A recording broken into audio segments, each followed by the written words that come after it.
Welcome back. In this section, we're going to look at quadratic functions and graphs in standard form.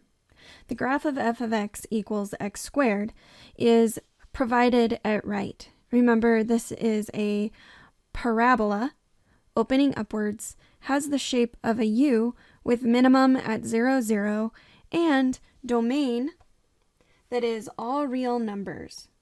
We could also say that the domain is the interval from negative infinity to infinity. We could say that the range is from the minimum in the y direction, which is at 0, to positive infinity because it reaches upwards and it continues with these little arrows to approach positive infinity in the range.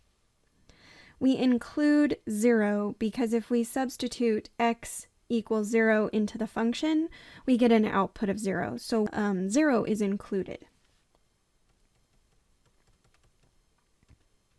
The graph of f of x equals ax squared, notice there's a scalar a in front, provides an upward facing or happy face parabola when a is greater than 0. And if a is less than 0, we have a parabola opening downward. You'll also hear this called concave down, and the vertex is the origin. So we just introduced, or I just introduced, a new word. A vertex is either the maximum or minimum based on whether the function is opening upwards or downwards. So the axis of symmetry is the next phrase that you need to be familiar with. The axis of symmetry is the line for which a function could be folded in half, and each half is identical. So they would overlap each other if you folded the function in half.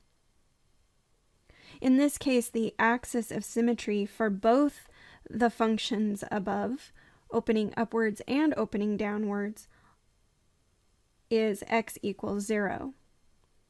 And I've highlighted it. It's basically the y-axis, but the y-axis is when x equals 0.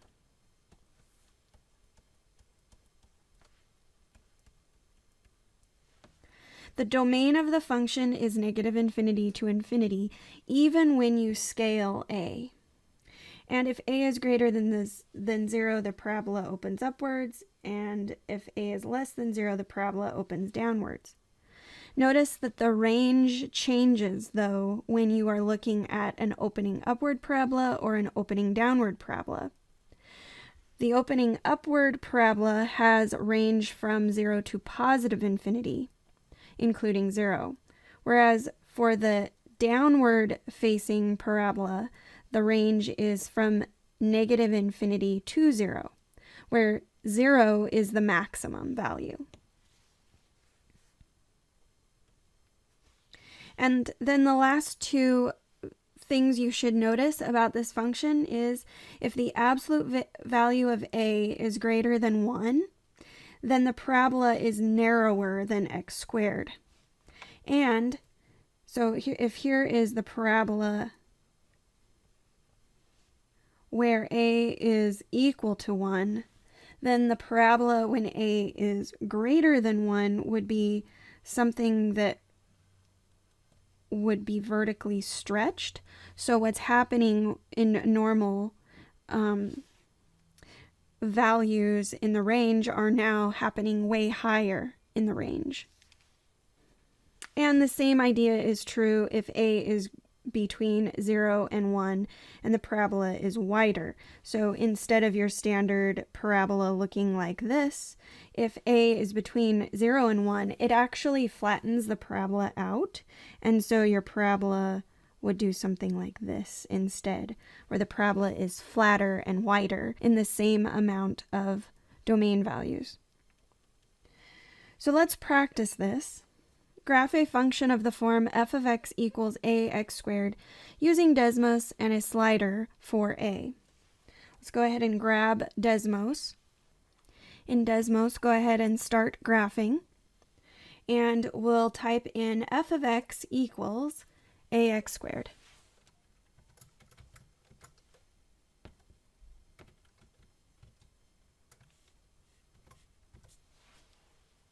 And then it provides the option to add a slider. So here is the parabola ax squared, where a is equal to 1. I'm going to go ahead and change the color of this graph and also change it to projector mode so you can see it just a tad bit better. Now, this parabola is the standard parabola, but if we change a to be a different interval where we're going from 0 as the smallest value to 1 as the largest value, and we want our steps to be rather small, so we'll go in increments of 0.01.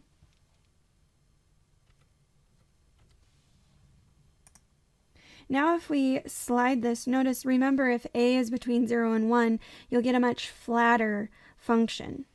So what I'm going to do is I'm going to make a function that is stationary, where a equals 1, which would just be x squared. This will be my standard function. And now I'm going to scale a so that it's between 0 and 1. And do you see how it's flattening out? If we get really, really close to 1, or close to 0, the function is almost flat. And at 0, it's just a horizontal line. This is because f of x is like your y value, and when y equals 0, you have the x-axis. Now this same thing can be observed for values that are greater than 1 as the scalar.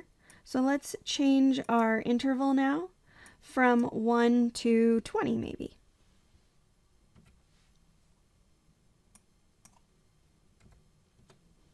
You can certainly make it larger, but I just want to show you that now when you scale a so that it's larger than 1, see how the function becomes a lot more stretched vertically. It's as if we're pulling a rubber band and the function is increasing much faster in the range than what it was originally. You will see that as you get closer and closer to 20, the height of this function increases much faster. And you can also zoom out and see what the tendencies are. Hopefully this helps you understand this idea of a scalar in front of the function and how that affects the function's shape.